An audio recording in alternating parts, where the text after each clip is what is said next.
And we're back for part 3. This is section 28 of the Doctrine and Covenants. And jumping right in, the earliest version of this we get, once again, is in Revelation Book 1. And in Revelation Book 1, as well as in some other documents, section 29 actually precedes it, which is a lot more of a lengthy revelation than what we are talking about here today. It is called 30th Commandment, or a revelation to Oliver, is how it's described. In the Book of Commandments, it is chapter 30, and it is section 52 in the first edition of the Doctrine and Covenants in 1835. So there is also no difference in the section headings between 1981 and 2013, besides, of course, removing the history of the church references out of there. So not a whole lot of lengthy conversation about where we get this document from. Obviously, the originals are gone, but we have the Revelation Book 1. That's the earliest version of this that we have. There's some serious circumstantial evidence to this, and this is something that is cited quite frequently in the modern church, and I think is just kind of a good practice in general. Basically, like, okay, there's one leader, we're following one guy, right? or one woman, like whatever it is, like we're just going to follow one leader at a time. For a circumstantial introduction, just to kind of give a full account of things, in the Revelation Book 1, we get a revelation to Oliver Cowdery, his call to the Lamanite, etc., given at Fayette, Seneca County, state of New York. So there's a combination of things here. There's something about Hiram Page that we'll get into in a second. Hiram was one of the 8 witnesses to the Book of Mormon, and then also Oliver Cowdery was called on a mission to what is called the Lamanites. So that is a sort of Latter-day Saint term for Native American tribes. We have a belief through the Book of Mormon that a lot of the descendants of the original Nephite, Lehite, Lamanite tribes still exist today. They've mixed and mingled and traveled all over, but there's kind of a remnant there, and that's what we refer to as Lamanites. I think for a long time the church referred to all Native American tribes as Lamanite, and I don't believe we do that anymore, but it definitely was a major term for a long time in church history. Manuscript history, we actually get from draft 1 this time. So going along, and we're talking about, buying houses and all this other kind of stuff. But then we get to this, having to do with this section.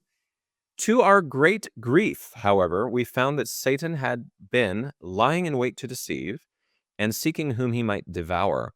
Brother Hiram Page had got in his possession a certain stone by which he obtained to certain revelations concerning the upbuilding of Zion, the order of the church, and so forth, but which were entirely at variance with the order of God's house, as it is laid down both in ancient and in our modern scriptures, and our late revelations. As a conference meeting had been appointed for the 1st of September, I thought it wisdom, not to do much more than converse with the brethren on the subject until the conference was or should be held. Finding, however, that many of the brethren, especially the Whitmer family and Oliver Cowdery, were believing much in the things which were set forth by this stone, a few of us got together and succeeded in obtaining the following revelations, which gave us much information on that and other subjects connected to our respective duties. So the conference is held, and the background of this, again, is that Hiram Page finds his own stone and starts receiving revelations from it. And the Whitmer family and Oliver Cowdery is like, yeah, I mean, that tracks, which kind of makes sense. I mean, we've talked about seer stones in the past, the Urim and Thummim in the past. This kind of puts it together. Now, this is a history written way later. Joseph seems very calm about this. I don't know how he was at the time. There's not a whole lot of description of an emotional state of things. But what I kind of like about the early church is they're like, it's a good question. What do we do? And so they asked, received a revelation, and that's what we get, more or less kind of taking this down. So what's the aftermath of this? So they have their meeting, and then again from draft 1, it says, conference at length assembled, the subject of the stone, etc., was brought up, and after considerable discussion, reasoning, etc., and investigation, Hiram agreed to renounce the stone and its author, and the brethren unanimously agreed to renounce them also. So it doesn't seem like this was Joseph getting up and saying, I am in charge, do what I say. It was kind of like, I don't know, what do we think? Like, let's talk about this. And apparently had a considerable discussion and reasoning about it, which I thought was kind of cool. And this revelation comes from that. The historical introduction from Documents Volume 1 gives us this revelation was a response to actions by Oliver Cowdery and Hiram Page that raised the question of whether Joseph Smith was the only one authorized to deliver revelation to the church. The question first arose in summer of 1830 when Oliver Cowdery commanded Joseph Smith to change a passage in Articles and Covenants, a document outlining the basic beliefs and practices of the Church of Christ. So, kind of going back to that, we mentioned this a couple of episodes ago, but yeah, there was kind of a heated debate, and the language that Oliver wrote to Joseph was not like the kindest thing. Again, kind of makes sense. Oliver was part of putting together the Articles and Covenants, and was definitely a part of the group that like raised their hands to ratify it in that June of 1830 meeting. So, a little bit more about that, actually, just to kind of give maybe a sense of the debates that could have been going on around this stone.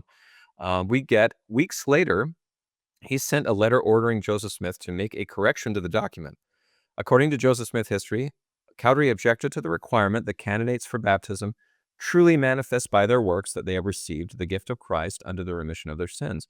And he wrote to Joseph Smith, quote, "I command you in the name of God to erase those words, that no priestcraft be among us." In response, Joseph Smith traveled from Harmony, Pennsylvania to Fayette, New York to persuade Cowdery and the Whitmers that they were mistaken. According to Joseph Smith's later account, it was not, quote, "not without both labor and perseverance that he could, quote, prevail with any of them to reason calmly on the subject." So some feelings there. Finally, with support from Christian Whitmer, Joseph Smith convinced Cowdery and the Whitmer family, quote, that they had been in error and that the sentence in dispute was in accordance of the rest of the commandment. So there was a lot of feelings, it seems like, behind this. And so I have to imagine that the same kind of thing happened in this case with Hiram Page. So we get a little further into the historical introduction for this set of documents, Volume 1. The second challenge to Joseph Smith's authority, came in early September when Joseph Smith and Emma Smith moved from Harmony to Fayette and found to their great grief that Brother Hiram, or Hiram Page, had got in his possession a certain stone by which he had obtained 2 certain revelations, all of which were entirely at variance with the order of God's house, as laid down in the New Testament as well as in our late revelations. With another conference of the church approaching, Joseph Smith initially thought it wisdom not to do much more than to converse with the brethren on the subject until the conference should meet. But upon finding that many, including Cowdery and the Whitmer family, supported Page, Joseph Smith, apparently with Cowdery's encouragement, decided it would be best to inquire of the Lord concerning so important a matter. Wherefore the conference convened, Before the conference convened, Joseph Smith dictated the revelation featured here, which addressed the issues surrounding both Cowdery's role and the things set forth by this, or Page's, stone. And this is another thing about the relationship between Oliver and Joseph that I find so interesting. Joseph is a revelator. He is the prophet. He's the first elder. And yet Oliver has to say, like, Joseph, you really should get a revelation about this. And it almost seems like he's like, well, I don't know. And he's like, no, go get a revelation about it. Like, that's the kind of commonplace faith that they had about this. Like, just go to the Lord and get a revelation about it. And they did, and that's what we get. So, yeah, that's what's kind of surrounding this. There's what I would say, like a legitimate claim, like, hey, if you have a stone, why can't we have a stone? I think that's a good question to ask. I don't think there's anything necessarily wrong with that.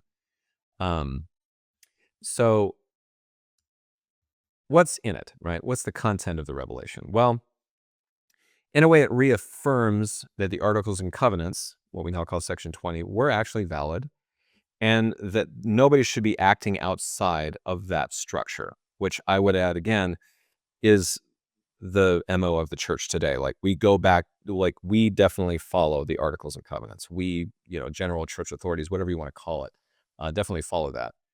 And only one at a time can lead. And Joseph was the presiding authority at that time. It's also interesting, as a footnote to this, there's this moment of like, until I shall appoint unto him another in his stead. So this idea of like, there's probably going to be a successor to Joseph Smith. is kind of briefly mentioned here. There is a call here for Oliver Cowdery to preach a mission to the Lamanites or to Native American tribes. And in this case, you would have just gone a little further west and you would have been there. And something that is referred to quite a lot in the church. This is one of those things that's referred to quite a lot in the church. Is that Oliver is to talk to Hiram Page privately. I think the scripture says between he and thee alone to discuss the stone. Don't make a big show of it. Don't tear him down in public. Like, take him aside and do it, I guess, with a little bit of respect is how I would say that today. And apparently Hiram denounces the stone. Others agree. And it is apparently destroyed. And the idea, after all of the rest of it, is that you are to settle everything by the articles and covenants of the church. And so this is, I would say, the beginning of saying, refer to the handbook, right? Or the beginning of saying, look, there is only one person who has the right to do such and such a thing. And so the reason why I said earlier he or she is not some comment on priesthood or anything. What it really is like, look, if your teacher for Sunday school is him or her, they're in charge. Like be cool about that. The bishop is the bishop. The Relief Society president. This now applies to Emma later on. Like, she's the one in charge of the Relief Society, and she should be the one presiding and sort of do that, rather than having a bunch of people running around doing different things. So the church structure is very hierarchical that way, in that it's like, okay, who's in charge? Who has the keys? Who's presiding here? Those things are very well noted, and one of those things, one of the reasons why we raise our hands for common consent in the church. So this is something this section's very, very, very important to just the order of how church government works even to this day. And I would argue even back then. Now, we don't really know what was in these revelations because, again, they were destroyed. It would have been interesting to know what they were, what they were saying. So we do get much later on some people recounting this. Again, this is future state stuff where they're kind of looking back years later. But I did get something here from footnote 5, which says, Newell Knight recalled that Page, quote, had quite a roll of papers full of these revelations, and many in the church were led astray by them.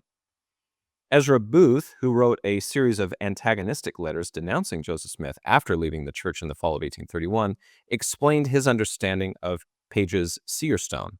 Quote, he found a smooth stone upon which there appeared to be writing, which when transcribed upon paper disappeared from the stone, and another impression appeared in its place.